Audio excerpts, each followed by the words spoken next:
Hello everyone, welcome and welcome back to sketch school of art and creativity. I hope कि तुम सब अपनी preparation बहुत अच्छे से कर रहे हो। अगर तुम नहीं कर रहे हो ना तो कर लो, क्योंकि अब तो सिर्फ 2 महीने बचे हैं। अगर तुम अब अच्छे से प्रिपेयर नहीं करोगे तो कब करोगे? ओके एंड अब वो टाइम आ गया है जब तुम्हें एक एक स्टेप को अपने स्केच को अच्छे से ड्रॉ करना है और प्रेजेंटेशन भी अच्छे से करना है। अगर तुम्हारे स्केचेस नीट एंड क्लीन नहीं बन रहे तो उसे नीट एंड क्लीन बनाओ। अगर नीट एंड क्लीन बन रहे हैं बट प्रेजेंटेबल नहीं बन रहे हैं तो उसे प्रेजेंटेबल बनाओ। ठीक है, रेंडरिंग मेथड्स का यूज करो फाइनलाइजेशन के लिए। अगर बेसिक लेवल पे हो तो पेंसिल से ही फिनिश करना सीख लो। इससे क्या होगा कि आप एग्जाम के लिए रेडी हो जाओगे। गाइस देखो, अगर हमारे पास 2 महीने हैं अभी, ठीक है, इन 2 महीनों में जो भी आप हैबिट बनाओगे वही हैबिट आपके एग्जाम में रह जाएगी। तो हमें रेड पेन लास्ट में नहीं सीखनी होती है, हमें उसकी हैबिट बनानी पड़ती है। इसीलिए अभी से तुम्हें रेंडरिंग भी करनी है। ओके, आज की वीडियो में मैं सारे इसेंशियल स्टेशनरी आइटम्स की बात करने वाली हूँ जो तुम्हें आज ही खरीद लेने चाहिए। ओके, तो चलो वीडियो को फटाफट स्टार्ट करते हैं। एक एक पॉइंट इंपॉर्टेंट है तो वीडियो को अच्छे से देखना।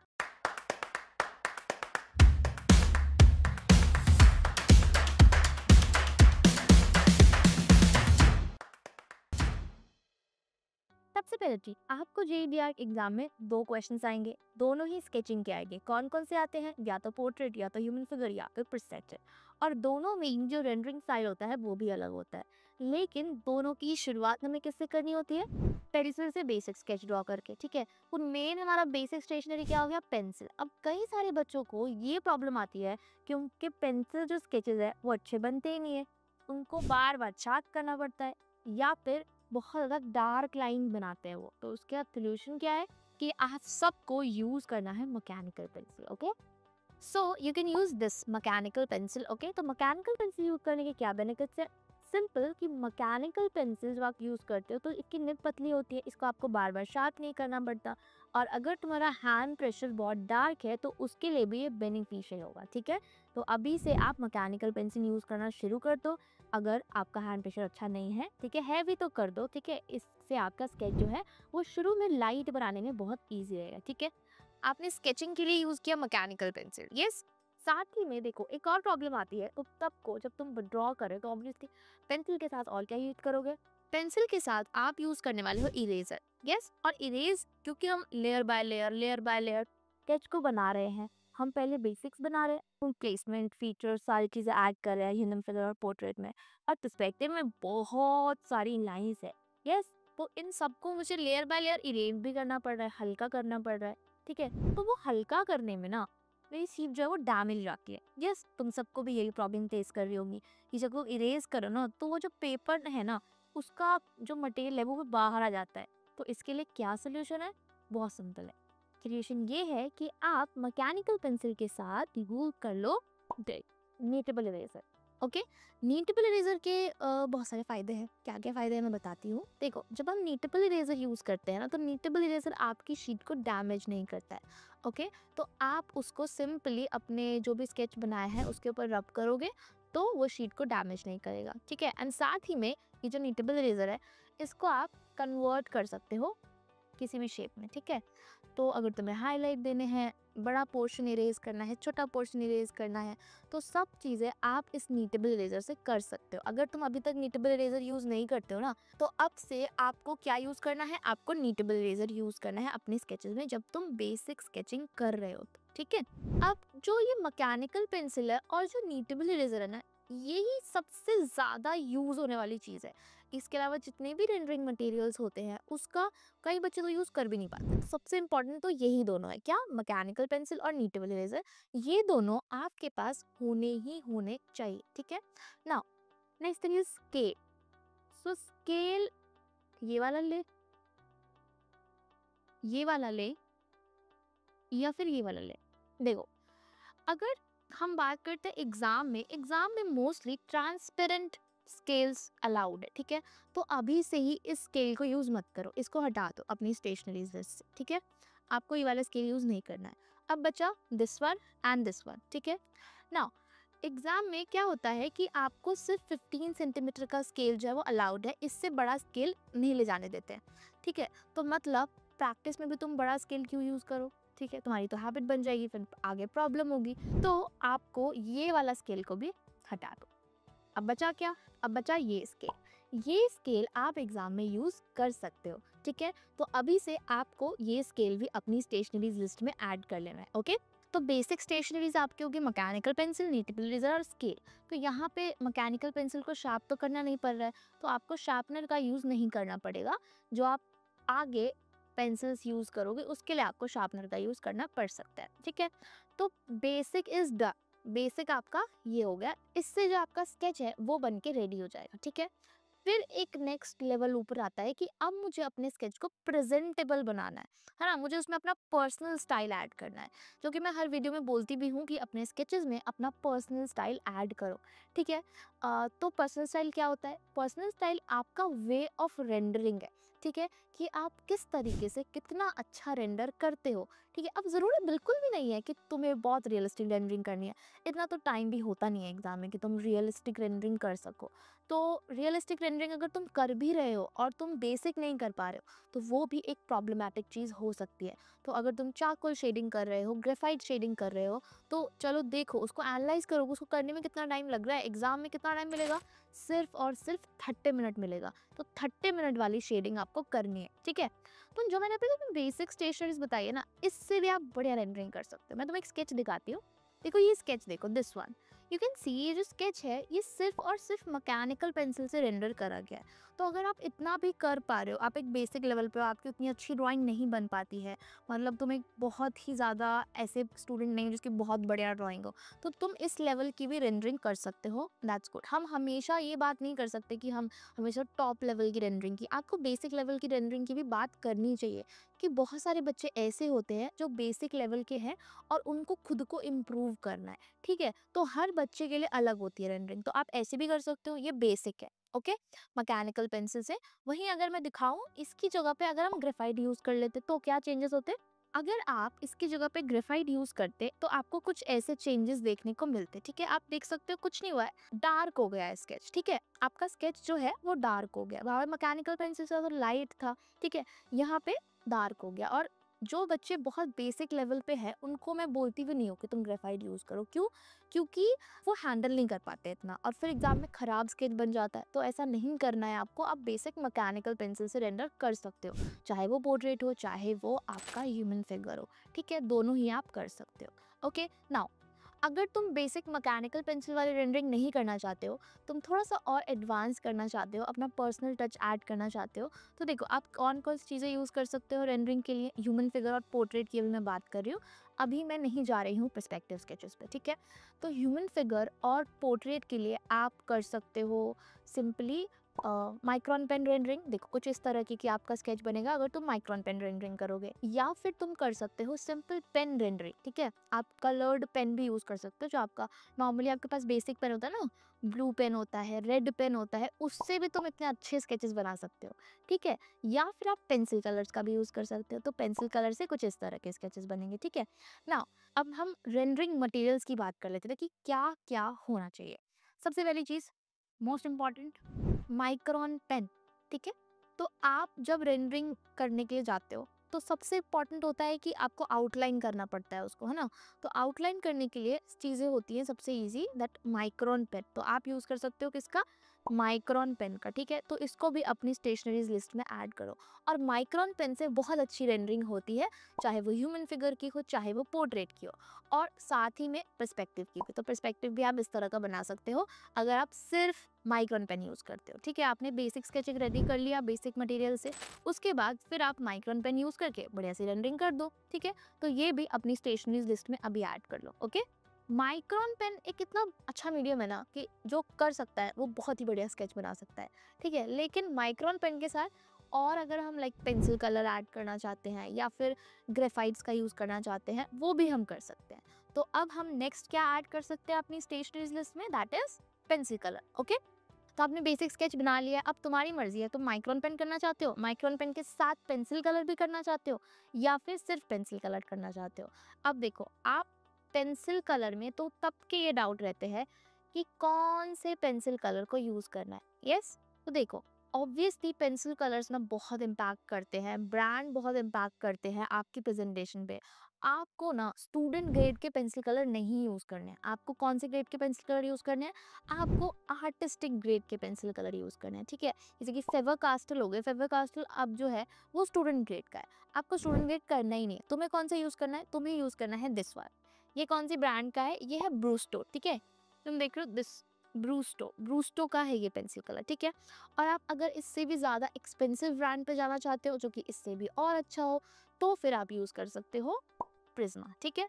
बट ब्रूस्टो अफोर्डेबल है, आप ब्रूस्टो खरीद सकते हो। ब्रूस्टो बहुत अच्छा कलर देता है, ठीक है? ये जो मैं स्केचेस तुम्हें दिखा रही हूँ पेंसिल कलर वाले सारे, ये सब के सब ब्रूस्टो पेंसिल कलर के ही है। इसके अलावा एक और ब्रांड है दैट इज स्टेडलर, ठीक है? बहुत सारे बच्चों को कन्फ्यूजन रहती है कि मैम स्टेडलर खरीदे नहीं खरीदे। तो गाइस स्टेडलर मत खरीदो, मैं रिकमेंड नहीं करूँगी। क्यों? क्योंकि स्टेडलर में ना कई बार बहुत सारे बच्चों को प्रॉब्लम्स आती है, उनकी निब बार बार टूट जाती है पेंसिल कलर की, उतना अच्छा नहीं हो पाता है। तो अगर ऑब्वियसली बच्चों का फीडबैक है तो तुम्हें यूज़ करना ही चाहिए, तुम्हें उसको इम्प्लीमेंट करना ही चाहिए। तो अब तुम्हें कौन सा खरीदना चाहिए? अगर नहीं खरीदा है तो ब्रूस्टो, ठीक है? ब्रूस्टो के पेंसिल कलर खरीदो। पेंसिल कलर से आप बहुत अच्छी रेंडरिंग कर सकते हो। मतलब पूरा पूरा नहीं करना है तुम्हें फिल पेंसिल कलर से, सिंपल थोड़ा थोड़ा सा करो, ठीक है? जितने भी प्रैक्टिस स्केचेस भी मैंने बनाए हैं पर्सपेक्टिव के ऊपर, उसमें भी तुम देख सकते हो कि पहले मैं मैकेनिकल पेंसिल से आउटलाइन करती हूँ पूरा, फिर थोड़ा सा पेंसिल कलर, क्योंकि एग्जाम में ना इतना टाइम होता नहीं है कि हम पूरा का पूरा पेंसिल कलर ऐड करें, और वो अच्छा भी नहीं लगता है, ठीक है? वो तो मेरा चलो पर्सनल स्टाइल है कि मैं थोड़ा सा पेंसिल कलर यूज़ करती हूँ। अगर तुम्हें और ज़्यादा करना है, तुम्हें पूरा फिल करना है, तुम कर सकते हो। तुम पूरा फिल करके भी बहुत अच्छा स्केच बना सकते हो। देखो जो पेंसिल कलर है, पेंसिल कलर जो मैंने बताया तुम्हें अभी, पेंसिल कलर जब तुम यूज़ करते हो या फिर नॉर्मल पेंसिल यूज़ करते हो, तो उसका मेन प्रॉब्लम क्या आता है एग्जाम में? कि वो बार बार ब्लेंड हो जाती है ना? तो उसको तुम शार्पनर से शार्प करते हो, again and again and again sharp करते चले जाते हो। तो अब इसका सोल्यूशन क्या है? ये भी एक प्रॉब्लम है। इसका सोल्यूशन ये है कि आप यूज़ करो this. What is this? This is paper cutter, okay? तो पेपर कटर तो ऑब्वियसली एग्जाम में नहीं ले जाना है, बट तुम्हें अभी अपनी स्टेशनरी लिस्ट में ऐड करना है, ठीक है? अपनी स्टेशनरी लिस्ट में तुम्हें ऐड करना है। क्यों? क्योंकि इससे आप घर से शार्प करके लेके जाओगे तुम्हारे जो पेंसिल कलर्स हैं और जो तुम्हारा नॉर्मल पेंसिल है। उससे क्या होगा कि तुम्हें एग्जाम में सारी पेंसिल्स बार बार शार्प करने की जरूरत नहीं पड़ेगी, वो प्रॉपर चलेगा, ठीक है? और अभी से ये हैबिट बनाओ अपने पेंसिल कलर को इस पेपर कटर से शार्प करने की, जिससे कि एग्जाम टाइम पे तुम्हें प्रॉब्लम ना हो। अभी से अपने साथ सारे पेंसिल कलर को शार्प करना है इससे, ठीक है? तो आप यूज कर सकते हो रेंडरिंग के लिए मैकेनिकल पेंसिल, ठीक है? मैकेनिकल पेंसिल से ह्यूमन फिगर, पोर्ट्रेट, पर्सपेक्टिव, ठीक है? या फिर आप यूज कर सकते हो simple micron pen, human figure, portrait, perspective. या फिर क्या यूज कर सकते हो? Pencil colour, human figure, portrait, perspective.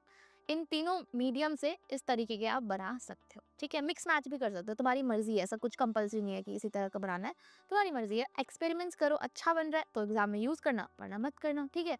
तो ये चीज़ आप इम्प्लीमेंट कर सकते हो, ओके? इसीलिए मैं तुम्हें मटेरियल के साथ साथ फोटोज भी दिखा रही हूँ कि किस तरीके से रेंडरिंग करनी है, किस तरीके से यूज़ करना है। ये सारे बच्चों के स्केचेस ही हैं, कुछ लाइक मैं अपने स्केचेस यूज़ कर रही हूँ, कुछ बच्चों के स्केचेस यूज़ कर रही हूँ। तो तुम देख सकते हो किस तरह की होती है। बाकी तुम खुद करके देखो भाई कि हाँ तुमसे अच्छा हो रहा है, ये वाला अच्छा हो रहा है, ये वाला अच्छा हो रहा है, खुद देख सकते हो तुम, ठीक है? ना पेंसिल कलर की हमने बात कर ली है। Now next is graphite pencil, ठीक है? तो अगर आप करना चाहते हो ग्रेफाइट पेंसिल से रेंडर तो कर सकते हो, ठीक है? लेकिन तुम्हें थोड़ी सी प्रैक्टिस करनी पड़ेगी। ग्रेफाइट पेंसिल से ना रेंडर करने के लिए थोड़ा सा आपको बेसिक लेवल, थोड़ा सा लाइक थोड़ा सा एवरेज लेवल में आना चाहिए, तब आप कर सकते हो। अगर तुमसे स्केचेस ही नहीं बनते अच्छे तो फिर ग्रेफाइट नहीं संभाल पाओगे, हैंडल नहीं कर पाओगे, ठीक है? तो ग्रेफाइट हो गया या फिर चारकोल हो गया। ग्रेफाइट और चारकोल का सेम है कि अगर आपके बेसिक स्केचेस अच्छे बन रहे हैं तो बिल्कुल तुम ग्रेफाइट पे और चारकोल पे जाओ। तो चारकोल से तुम्हारे कुछ ऐसे स्केचेस आएंगे, ठीक है? और ग्रेफाइट से तुम्हारे कुछ ऐसे स्केचेस आएंगे, ओके? ट्राई करके देखना, अच्छे लगे तुम्हारे स्केचेस, खुद के स्केचेस अच्छे लगे तो करना ट्राई, ठीक है? ना बहुत सारे हमने मटेरियल की बात कर ली है।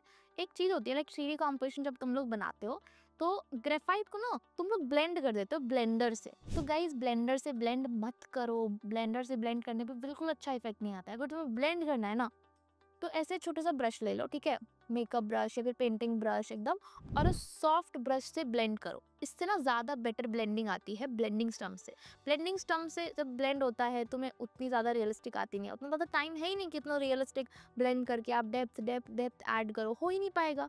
इसीलिए इससे बेटर है कि ब्लेंडिंग स्टम्प से ज़्यादा आप क्या यूज़ करो, ये बेसिक सा ब्रश, बड़ा वाला या छोटा वाला, ठीक है, उससे ज़्यादा बेटर ब्लेंडिंग होगी, ठीक है। चलो, तो अभी मैंने तो बहुत सारी चीज़ें बता दी है, अब मैं एक और बढ़िया सी चीज़ तुम्हें बताने वाली हूँ। इससे भी ना बहुत अच्छा इफेक्ट आता है, that is this brush pen, ठीक है। तो आप ब्रश पेन को भी अपने रेंडरिंग स्टाइल में ऐड कर सकते हो, ठीक है। तो प्रॉपर पूरा ब्रश पेन से बना सकते हो, तुम्हारी मर्जी है, या फिर तुम मिक्स मैच कर सकते हो माइक्रॉन पेन के साथ, वो भी बहुत अच्छा लगता है। ये बहुत जल्दी भी हो जाता है। अगर तुम 3D कॉम्पोजिशन बनाना चाहते हो तो 3D कॉम्पोजिशन में पेंसिल कलर रेंडरिंग करने में बहुत टाइम लगता है। तो लेकिन अगर हम पहले एक बेस लेयर लगा देते हैं ना ब्रश पेन की, तो फिर बड़ी जल्दी हो जाता है। सेम 2D कॉम्पोजिशन में पहले सिर्फ पेंसिल से आप करते रहोगे बहुत टाइम लग जाएगा। तो इससे अच्छा पहले एक ब्रश पेन की लेयर लगा दो और फिर उसके ऊपर कर दो, तो फिर ब्रश पेन का यूज़ आप बहुत अच्छे से कर सकते हो, ठीक है। तो ब्रश पेन को भी अभी अपनी स्टेशनरी लिस्ट में ऐड कर लो, ठीक है। और ये सारी चीज़ें तुम्हें एग्जाम टाइम पे नहीं खरीदनी है, ये तुम्हें अभी खरीदनी है।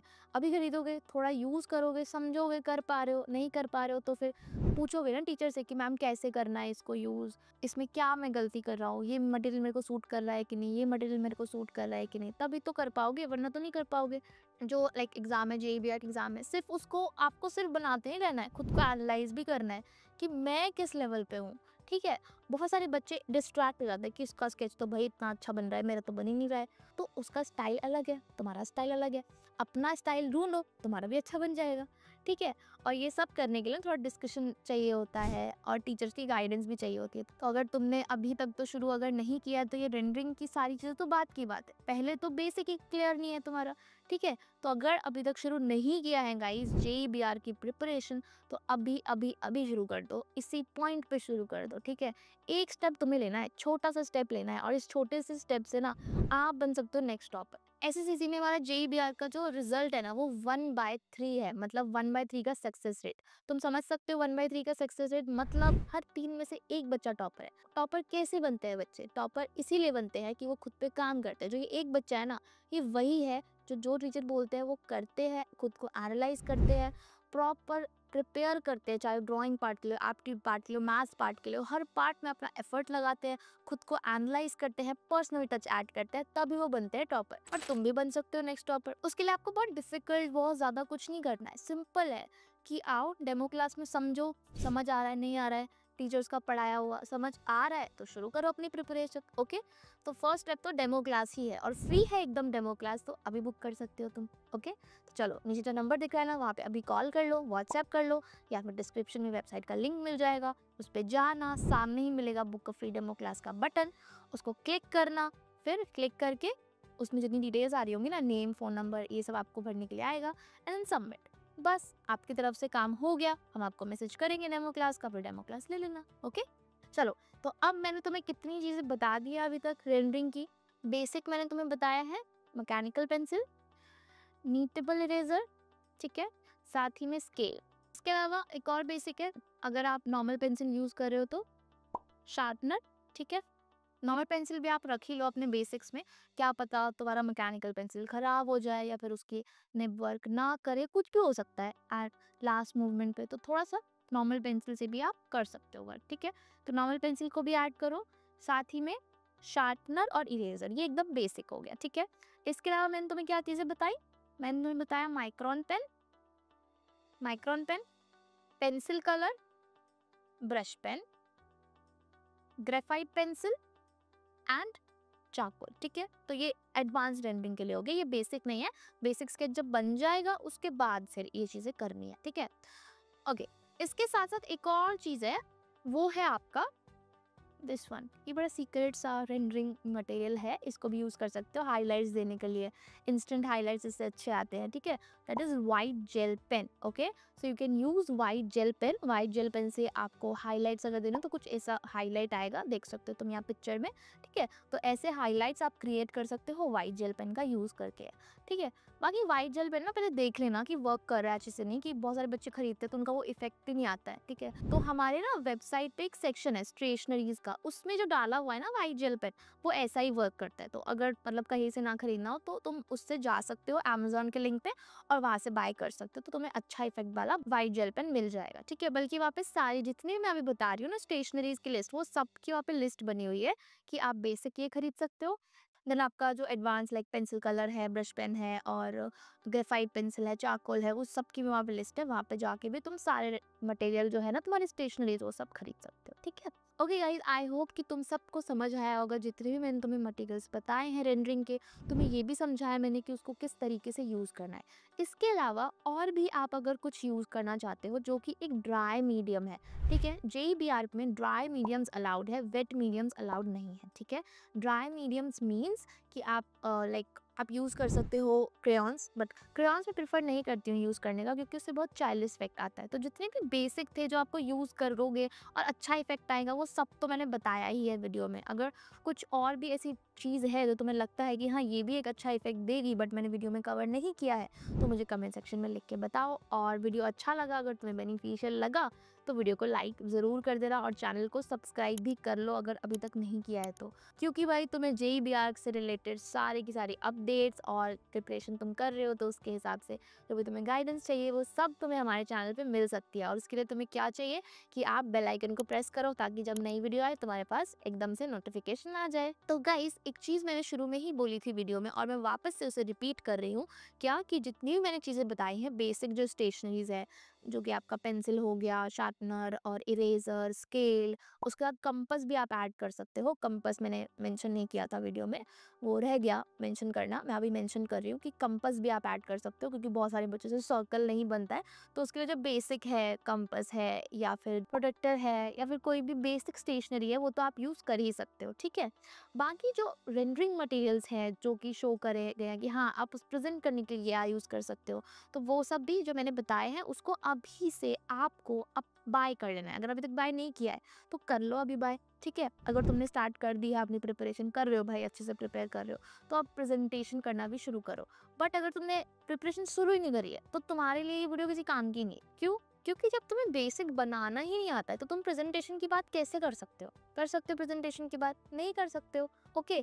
तो इसीलिए हम प्रेजेंटेशन की बात तब करते हैं जब हमें बेसिक्स आते हों। जो बच्चा होता है ना जो बहुत बेस लेवल पे होता है, उनको मैं बोलती ही नहीं हूँ कि आप माइक्रोन आउटलाइनिंग करो या फिर आप पेंसिल कलर से रेंडर करो, क्योंकि ऑब्वियसली जब बेसिक करेक्ट नहीं बन रहा है तो वो रेंडर करके और ख़राब ही हो जाएगा स्केच। इसीलिए अपने बेसिक्स को स्ट्रॉन्ग करो पहले, ठीक है। तो मतलब क्या कि पहले तुम्हें सीखना पड़ेगा, प्रिपेयर करना पड़ेगा और ये सब आप कर सकते हो SSAC के साथ। और गाइस, SSAC एक प्रॉपर ऑनलाइन इंस्टीट्यूट है, मतलब आप घर बैठे भाई, घर बैठे तुम इतनी अच्छी प्रिपरेशन कर सकते हो JEBR की। तुमने रिजल्ट तो देखे ही होंगे हमारे वेबसाइट पे, अगर नहीं देखे हैं तो वेबसाइट पे जाओ, रिजल्ट सेक्शन में जाओ, प्रॉपर 3 इयर्स का रिजल्ट देखो और आप बाकी डिटेल्स भी वहाँ चेक कर सकते हो। वहाँ पे आपको फ्री कंटेंट का भी ऑप्शन मिल जाएगा, ठीक है। वहाँ पे आपको प्रॉपर स्टूडेंट वर्क देखने के लिए भी मिल जाएगा। तो अच्छे से रिसर्च करो और साथ में बुक करो free demo class. Demo class में आके तो तुम्हारे सारे डाउट्स ऐसे भी क्लियर हो जाएंगे और फिर तुम्हें कोई डाउट रह नहीं जाएगा अपनी प्रिपरेशन के लिए। तो करो अभी अपना फर्स्ट स्टेप, ले लो टॉपर बनने की तरफ।